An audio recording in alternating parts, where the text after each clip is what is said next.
प्राचीन जंगलों और ऊंची पहाड़ियों के बीच बसे रेवेनशैडो के शांत गांव में एक डरावनी कहानी सामने आई। एक तामसिक चुड़ैल द्वारा पैदा किए गए आतंक की कहानी, जिसने बेखबर निवासियों पर अपनी छाया डाली। यह गांव, जो कभी सामंजस्यपूर्ण और परंपराओं से भरा हुआ था, मॉर्गन नामक एक चुड़ैल के अशुभ प्रभाव में आ गया।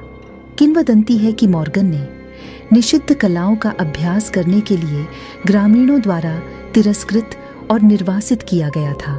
उन लोगों से बदला लेने की कसम खाई थी जिन्होंने उसे बाहर निकाल दिया था। जैसे जैसे मौसम बदला, अजीब घटनाएं रेवेनशैडो को परेशान करने लगीं। फसलें सूख गईं, पशुधन नष्ट हो गया और गोधूली के समय गांव में भयानक कोहरा छा गया। मॉर्गन की द्वेषपूर्ण उपस्थिति की फुसफुसाहट संकरी गलियों में गूंजती थी और ग्रामीण आसन्न क्रोध के निरंतर भय में रहते थे।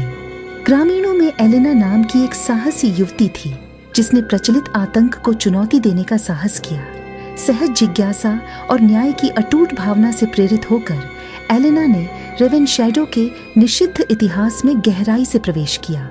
मोर्गाना की प्राचीन कहानी और गांव पर आए अभिशाप को उजागर किया। एलेना की जांच उसे निषिद्ध जंगल के किनारे तक ले गई, जहां मॉर्गन की जीर्ण शीर्ण झोपड़ी के अवशेष चुड़ैल के क्रोध के प्रमाण के रूप में खड़े थे।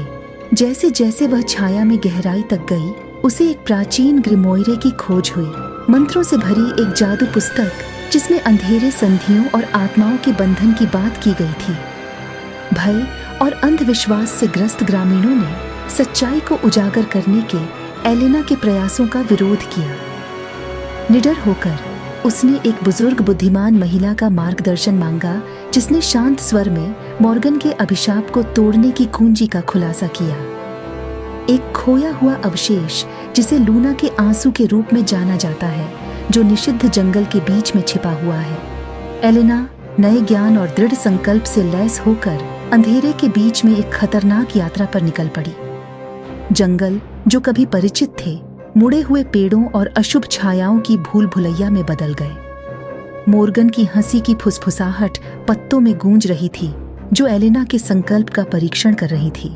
जैसे ही वह निषिद्ध जंगल के मध्य के पास पहुंची, एक वर्णक्रमीय आकृति भौतिक हो गई, स्वयं मॉर्गन की एक झलक। सदियों की कड़वाहट से भरी डायन ने एलेना को उसकी खोज से रोकने की कोशिश की। फिर भी युवा महिला उस दृढ़ विश्वास से प्रेरित होकर आगे बढ़ी, जिसने गांव में फैले डर को दूर कर दिया। जंगल के बीचों बीच एलेना को लूना के आंसू की ईथर चमक में नहाए हुए एक छिपे हुए ग्लेड की खोज हुई। एक क्रिस्टलीय रत्न, जिसके बारे में कहा जाता है कि इसमें चंद्रमा का सार होता है।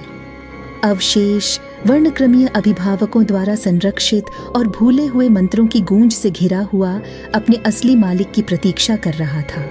हाथ में लूना के आंसू के साथ एलेना ने मॉर्गन की प्रेत का सामना किया। घुसपैठ से क्रोधित होकर चुड़ैल ने काले जादू का तूफान शुरू कर दिया। एलेना ने अपने इरादों की शुद्धता से निर्देशित होकर लूना के आंसू का उपयोग करके एक प्रति अनुष्ठान का आह्वान किया, जिससे गांव को बांधने वाली छाया को दूर करने के लिए प्रकाश की एक टेपेस्ट्री बुनी गई। रहस्यमय ताकतों का टकराव चरम पर पहुंच गया। ग्लेड विरोधी ऊर्जाओं के दबाव से कांपने लगा। जैसे ही एलेना के मंत्र लूना के आंसू के रहस्यमय गुणों के साथ मेल खाते थे, परछाइयां पीछे हट गईं, जिससे पता चला कि एक गांव अब मॉर्गन के अभिशाप से बंधा नहीं है। मॉर्गन का आभास, उसकी शक्ति कम हो गई, वर्णक्रमीय धुंध में बिखर गई। रेवेनशैडो प्रतिशोधी चुड़ैल की पकड़ से मुक्त होकर एक नए युग की शुरुआत में उभरा। एक बार भयभीत ग्रामीणों ने श्राप के निराकरण को देखकर एलेना को एक नायिका के रूप में स्वीकार किया, जिसने उस आतंक को चुनौती दी थी, जिसने उनके जीवन को खतरे में डाल दिया था। एलेना, जो अब ग्रामीणों के बीच पूजनीय थी, ने रेवेनशैडो को नए सिरे से खिलते हुए देखा। निषिद्ध जंगल, जो अब मॉर्गन के द्वेष से ग्रस्त नहीं थे, उस अदम्य भावना के प्रमाण के रूप में खड़े थे, जो प्राचीन अभिशापों की जंजीरों को तोड़ सकता था। डायन के आतंक की कहानी एक किंवदंती में बदल गई। एक कहानी जो श्रद्धा और सावधानी से फुसफुसाई ग्रामीणों को याद दिलाती है कि अंधेरे के सामने भी प्रकाश की एक झिलमिलाहट मौजूद थी, जो छाया को दूर करने की प्रतीक्षा कर रही थी।